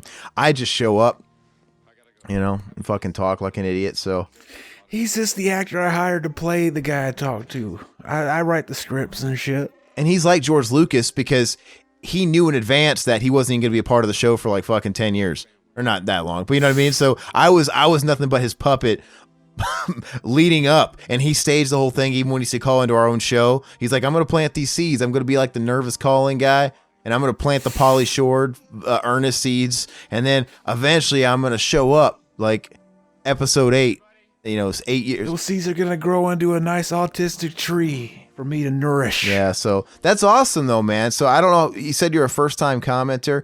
Not sure how long you've been listening, but hopefully we got a lot of content. That's one thing that I hear consistently from anybody that jumps on board midway through or recently, that we have a fucking huge backlog. We got a lot of content, and we do. So appreciate it, man. And most of our shit, it really isn't time sensitive, man. You can enjoy our Evil Tunes commentary from a few years ago as if it was today. The only thing you have to forgive is like technology. Like our older shit doesn't sound as good. Obviously, we get better equipment as we go on, and we get better at what we do, et cetera, et cetera. One of these days, I know the Revival Classics are about up. Because we'll see, I am fucking what's his name again? George Lucas. So I do want to go back and redo all those old episodes and make them more, clean them up more. You know, I always thought like the joke I made on that episode wasn't very good, and wanted to change. It made me look like a cold-blooded killer the way I did that joke. Well, Zach was telling me that our Revival Classics that we put up once a week, I think we're about done. So, and when we say Revival Classics, it's kind of like the show that you guys know with me and Zach, that we're just kind of going up because it's a bunch of shit you guys don't care about, but basically the servers crashed and we lost the backlog. So over the last, I don't know how long it's been, year or 2 years, we just re-uploading one a week on iTunes and Spotify and all that stuff. So if you guys are following us over there, and let's say you guys have only been listening for a year or two, it's like you guys are getting 2 brand new fucking episodes a week. You know what I mean? So anyway, we're about done, I think Zach said. Now, I mean, were you talking about dipping into the old like Mark 1 lineup? Yeah, we got 2 more episodes of like of stuff I've been involved with, and then the revival classes can become like fucking like the classic BTM episodes. Singapore Sling. Yeah. So those are cool because you guys will just get like a sneak peek of people like Lush and these people that come up in conversation. You'll get Corey G. Fuck, man, we got that. Oh my gosh, the infamous Corey G. You guys will hear some of that bullshit. The notorious Corey G. Notorious. He does look like a white version of the B.I.G., doesn't he? And you'll also experience a lot of those growing pains, especially early on, because those are like a decade old, man. Like you'll hear our very first interview ever with Leanne Curtis, right? Of Critters 2 fame, and 976 Evil was she in, right? Am I okay? Yeah, and and we botched the recording, right? So it sounds like she's got a giant. You got to learn as you go, and you have to make mistakes. Like we were that new 10 years ago to where we didn't realize everybody had to wear headphones or it was going to pick up like echo and shit. And you have to fuck up content and fuck up interviews to get. So you would hear all that stuff, and you would hear us kind of finding our format because those old episodes. What didn't we like? Weren't we like going 3 hours? Yeah. The thing is back then you think about these shows like Exploited Cinema, and when we started, it was all just fanzine bullshit. It was all just, fat kids in their mom's basement doing this stuff. And so it wasn't mainstream. So there was no need to, abide by mainstream expectations of lengths and ads. No, people were making their own ads. Nobody wanted anything in return. People were like playing other podcasts ads, that you make friends, and we were just doing them. And the length was always they got to be long. There are episodes of Exploited Cinema coming up that are no joke 6 hours long. Yeah, it's just the fucking way it was. It was the Wild Wild West. Now over time, podcasts are hip. Everybody and their fucking mailman's mom have a podcast. And I think when you have so many different types of people and mainstream people with podcasts, there just becomes a way of doing it. Like now everybody's kind of used to like, oh, there's a standard set. You know what I mean? Like, okay, you don't go longer than an hour and a half or whatever. Yeah, blah, blah, blah. And it just becomes a thing. So over time, we've kind of refined it and how we do stuff. And one thing I do appreciate though is we never felt a need. I think maybe we probably flirted with it, like Todd a little bit, trying to like throw in a bunch of shit, but we never tried to do bells and whistles. And Zach, it's funny because he's totally capable of doing all that shit, but we don't need it. I really like the VHS Graveyard and all that shit, but even like him, he kind of reminds me old school. He kind of reminds me of like shit like Exploited, kind of where he's got the intros and he's doing all that stuff, and it sounds really cool, and I love listening to it. But at the same time, I kind of think it's rad that we don't do that. Yeah, the original idea for Cinema Enema was like no intro. We just started, baby. We're right there. And then like I just happened to have something to use for the intro, and it was like the unused a section of what was going to be the paranormal podcast. So it worked. I just changed it a little bit, added something in there. And that's cool. Those like quick little intros are fine. But you know what I mean? Not like the big fancy ones, the produced shit and having all these trailers, and there's no reason to do that, man. We have we have bookend intros and outros, and we're just going to fucking talk, man. And I think it's cool because at the end of the day, I think it's the content. This movie's over, by the way. I can't wait. Without telling him, I put it on 2X a while back. Did you? No, I didn't. It still happened.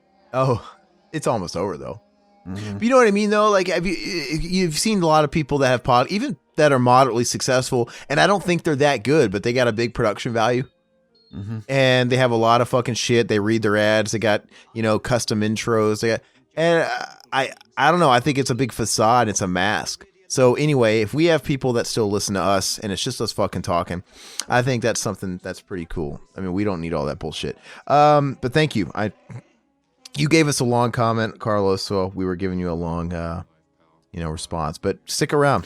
I really want to see Princess Leia start sucking Chewie's dick. Does he have a dick? You think that if he had a big dick, you think it would show? He ain't got no pants on, man. He's a dog. Do you think he's got a red rocket? Maybe he's got like one of those like orangutan dicks on his ass. Because don't monkeys, don't like chimps have like dicks on their ass? I don't know. They look weird. Never heard of that. I don't know. Maybe it's just the way I always thought it looked like when I was a kid. It's like, why does it look like it's on his ass? Like a big dick hanging down. That'd be cool to have a dick on your ass. You could just fuck yourself. My dad always used to say hermaphrodites were either the most depressed people in the world or the happiest fucking people in the world. I would be fucking ecstatic. Unless, but like, how could you, unless your dick was in a place where you couldn't maneuver it in the gynae. Mm-hmm. Then that's just cruel. Well, no, then you could still just like jerk it and like flip the bean at the same time. Yeah. I'm literally making the motion here. No one can see me. It's weird. Anyway, Twilight Zone, an occurrence at Owl Creek Bridge commentary. Somebody with a really long ass fucking name. It literally gets cut off. It says Castro and Whaler ruled Cuba and both mass murdered and I can't read the rest. He just leaves a question mark. Okay. Like his name is like fucking a paragraph long, but then it's just a question mark for his comment. It's really funny. Thanks for the half history lesson. Yeah. Anyway, he's probably disappointed. I don't know if it was.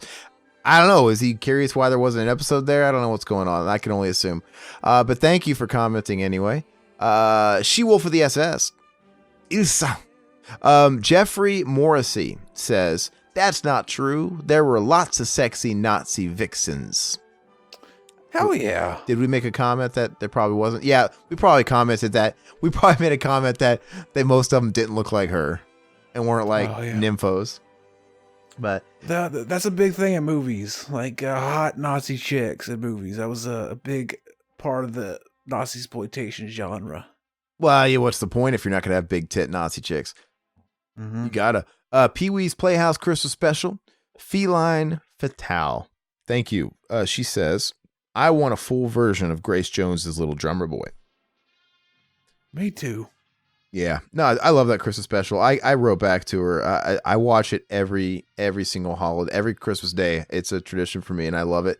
And it's tolerable because they don't play it very long. It's like very short. It's like they just show her sing. It's not like this. We watched some chick with a close up angle, and it was just her face in full frame the whole time for like 5 minutes, sing a whole damn song. Mm-hmm. We didn't even get a zoom out and see dancing or a production. No. And then following that, we got 5 minutes of a Jefferson Starship song. No. Pee-wee did it right. Grace Jones, where it's like you're a kid, you're watching that, and she sings for like 25 seconds. Before it's like, sorry, Grace, back in the box. But I love it. Thank you so much, Feline Fatale, for always commenting too. We appreciate it. I'm feeling sentimental, Zach, because it's the end of the year. It's Christmas time. You didn't even notice, but I just had I just answered a phone call while that was happening. Yeah, who was it? It was my sister. Oh, so yeah, I'm not going over there tonight. Well, that's good though. All right, Seed of Chucky, Bradley Taylor. I haven't seen you in a while, Brad. Let me guess where this comment's going.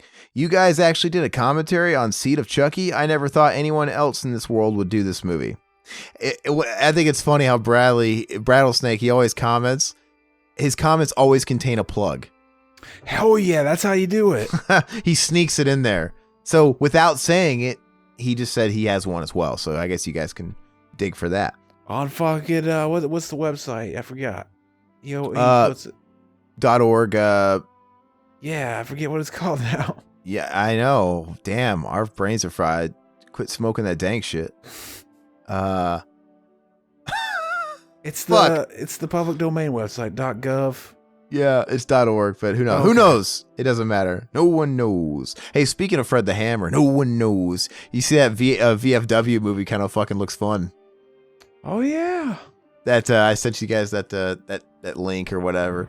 But I was reading some comments of feedback that people that caught it at film festivals early, and people said it was a real good time. It sounds like a good time, man. You got Fred the Hammer. It speaks for itself. A bunch of VFW old man vets fucking take out some young punks. Hell yeah. It's probably like confined to the VFW. It's probably like one of those movies that's real close quartered. But dude, I would let Fred the Hammer pull his cock out and fucking hammer me with that fucking meat hammer. A guy who looked like Fred the Hammer whipped his cock out at me. Will you accept that? Hell yeah. That happened one time. Ever tell you that story? Did you suck it? Dude, okay. So there was this guy, and his name was just as fucking good as Fred the Hammer. He was Stan. Like, doesn't that just sound like he was a big fucking black dude, man? And his name was Stan. Anyway, I was 16 years young, and I was a dishwasher. which is totally appropriate, right? I was a dishwasher. That's like jailbait shit. He could have went to jail. Dude, showing you his anyway, dick. we hired this guy named Stan, and he looked like he just got out of prison, right? Because he was like 36 years old, ginormous, probably played college ball, and then his life went down a bad path, served some time, sold a little crack, I don't know. And he had scars all over his arms and stuff, like he had had some deals gone wrong. It was, anyway, one day we used to take the trash out at the end of the night, and we had like a back loading dock where we'd like break down boxes and do all stuff and dump the trash. That's also where people go to smoke if you did that stuff. Anyway, this guy Stan and the other dishwasher, who was like a 35-year-old redneck dude, he came to one of our employee meetings wearing a Confederate flag t-shirt tucked into a giant-ass, ridiculously comical belt buckle and cowboy jeans and a weird cowboy hat with a giant pimp feather in it. And he was always like chewing tobacco. It was... Did Stan wipe his ass on his Confederate flag shirt? No. They were both smoking out the back dock one time, and I was the only one doing any work naturally. And so I come out there with a trash can, and I dump it, and I'm about to leave. But as I'm about to head out the door, my back's to them. All of a sudden, I hear Stan, "Hey, boy." And I turn around because he got my attention, and he had his fucking giant ass anaconda out, and he was swinging it at me. Like gotcha type of thing. See, I would have been too fucking. I would have just probably started sucking it. No, dude. And what I'll never forget is more burned in my mind than that fucking enormous black cock, because it was fucking big. I mean, he was literally swinging a vine like a rope, like George of the Jungle. He could have swung on that. I could have swung on that. I could have grabbed it and fucking went from tree branch to tree branch. But anyway, I'll never forget the hillbilly. His name was Jason Ice. His name was Ice. Isn't that like a cool name to be born with? Ice. Did he turn around and have ice carved into his hair? No, it would have made it better though. Ice.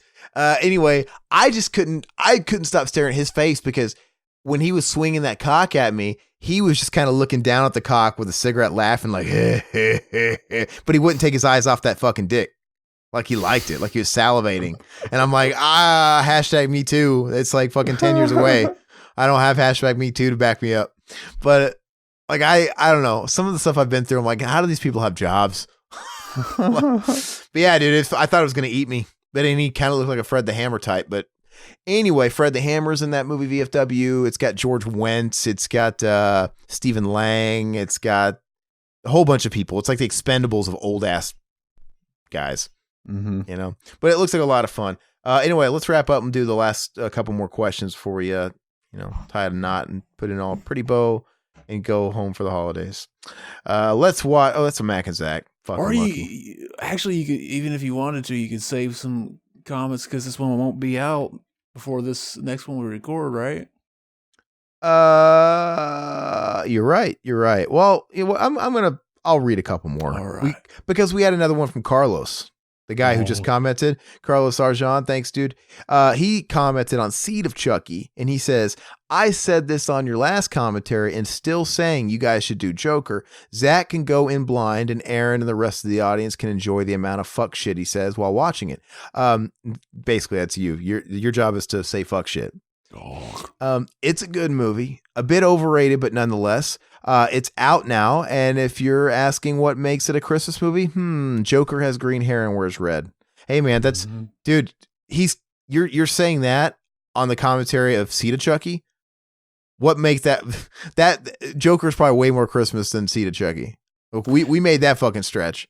Hell yeah. See, we could have even done like a Nightmare on Elm Street exploitation on Christmas if we hadn't already done all the movies, because he wears a Christmas sweater. Yeah, I feel bad, man, because at the end of the comment, he's I think you're laying the guilt on us. He goes, "Well, have a good time riffing on the 2014 TMNT movie. Either choice is what I want for Christmas. And to pump the cum out of Zach's stomach." Hell yeah. We're going to do it, baby. We're going to do that at some point. I don't know if we can do it for Christmas. That's why I feel bad. I don't think we can, but I really think we should do the TMNT. I think that's a great one, and we'll do Joker, man. We'll cover that. That'll happen. But I ended up scoring a free pre-order of that Steelbook 4K because they ran Best Buy ran a flash sale like a couple days ago where it was buy two get one, and it was select stuff, but it was like a lot of new shit. And 2 of the movies on there was Rambo and Once Upon a Time steelbooks, and I had already bought them, and they just got in the mail last week, so I got them to price match that shit, basically. So I got Joker for free, because I would have gotten it for free. Thank you, though. We appreciate it, man. We'll get to that, though. Thanks for sitting through Seed of Chucky. I know that's not an easy thing to do. Last commentary, because it wouldn't be a BTM commentary without at least one comment from the Mendoza, the Omega, Adrian himself. Friday After Next, featuring Mac, by the way. Funny commentary. It was good having Mac on for this week's commentary. To Wong Fu, thanks for everything, Julie Newmar, is a fun movie, and I'm shocked you enjoyed it, Aaron. Did you ever get to watching The Crying Game, or did you get your money back? It's funny. I know I said I was going to watch The Crying Game, and I still want to, and I remembered it just a couple of days ago, and I told myself I'd try and watch it this weekend. It's just a case of having a huge backlog and then getting distracted when more shit comes out. But I do want to watch The Crying Game, and it is kind of one of those things. Zach's right. It's like it's the ending is spoiled after so many years. It's just like, it's one of those flicks where hopefully I like it, even though I know the big twist. And it was funny. You're right, man. I was watching The Simpsons just the other day, and they spoiled it in The Simpsons. Like, it's always been a part of pop culture, like since the 90s. Whatever. I know it was an 80s movie. And because I think that's what, like, I can't remember what the episode was, but I think Marge Simpson was going to jail, or the mayor. The mayor was like making an announcement to the city, something about Marge Simpson going to jail, and he said that, oh, and the woman is really a man at the end of The Crying Game, and everybody got pissed. He's like, then he backtracked what he said, so back when the movie I guess was still relevant. I'm like, motherfucker, and Mayor Quimby ruined the movie. But now to Wong Fu. Why are you shocked that I enjoyed it? Because I lean a little bit more of a conservative type. Man, I think the movie's fun. I don't take anything too seriously. And I don't think the movie takes itself too seriously. I think if you can't watch Patrick Swayze and Wesley Snipes and John Leguizamo in full fucking committed drag. Like, fucking each other? No, they don't fuck each other. That I wouldn't be like, okay, they're taking this too seriously. I want my money back. But I would be coming all over.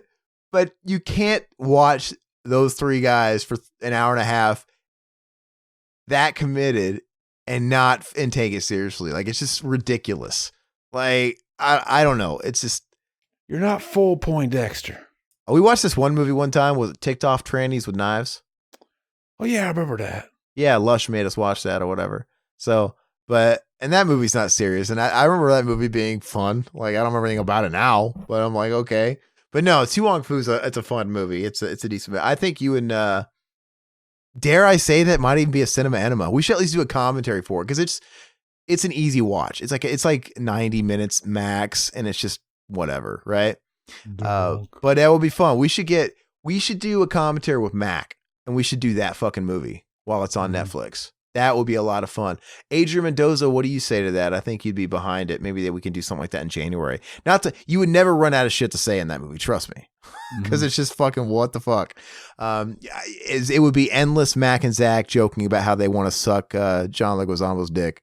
And you pulling down his fishnets and fucking his, exactly, easy access. There you go. But thanks yous alls for listening to us this month, all year, all that great stuff. Thank you everybody that jumped on board and gave us some new subs for the month. Hopefully we're really close to another milestone. I was hoping we were going to hit it before the year's end, but whatever. Hopefully soon after we will. And I'm treating this like it's the last time we're doing this year, but I guess we got one more. But thank you all. And check us out on podcast services. Check out all the links that are always below the descriptions of the videos on YouTube. And like and subscribe. All that good shit, man. Just keep on doing what you guys do. Zach, I wanted to tell Zach, this is maybe for another time, but man, the whole YouTube policy's changing on all that, like registering your videos as like not for kids. That's all fucked up, man. And I think this isn't just your normal, like, weird Google change that they've done. They've been dicking around people like the past 5 years, Adpocalypse and all that stuff. This was a big one. And it's just all the more reason for me to push, go to podcast services. Like, if you guys are on YouTube, great. But please, at least try and go follow us on Spotify or Google Play, Stitcher, or iTunes or Apple Podcasts, because I don't know how withstanding all this shit is over here. I don't know how lasting it will be, because, I don't know if people are going to start getting their channels yanked down, because basically, the FCC's cracking down and YouTube threw everybody under the bus. Mm-hmm. YouTube did. They blamed it on the content creators, right?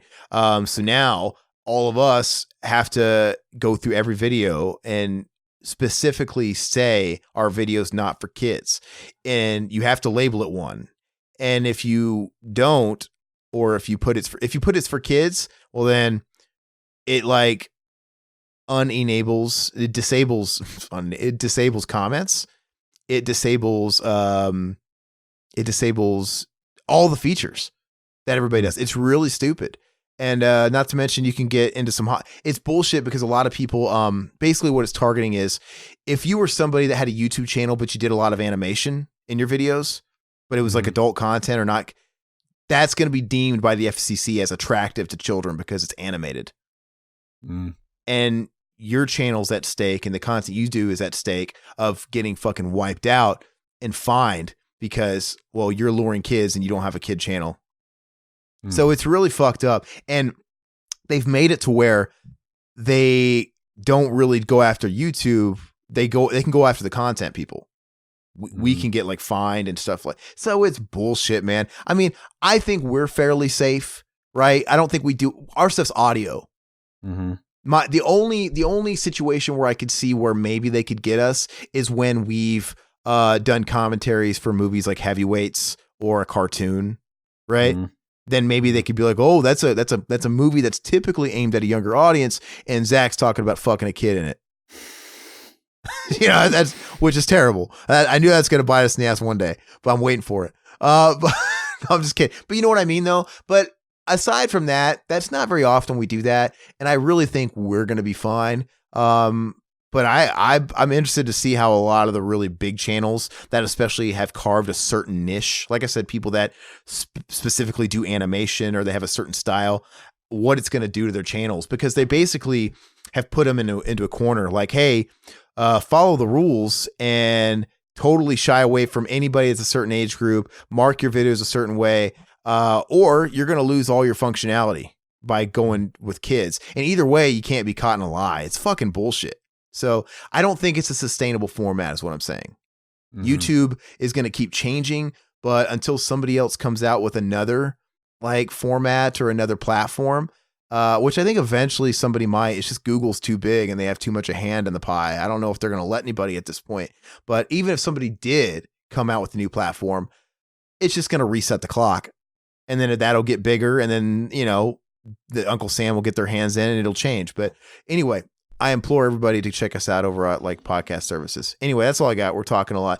Catch you guys later. We'll see you one more time before the big holiday, but happy holidays regardless. Bye. Bye, puppets. End of the week at the Revival House. Next month's theme, you gotta figure it out. Italian zombies or Pauly Shore, a slasher with a knife and the girl next door, and 1 second in, get it all queued up and ready, hit play in 3, 2, 1. Bye bye puppets, Zach Pete and a solo cut band. Couldn't miss Cameron's love and Josh and Scott failed and Riverman's babe. Bye bye puppets. Sounds good, like this country used to. I gotta pay. Are you gonna go pee? Revival House, 2019, y'all. That sounds like fire, like this country used to.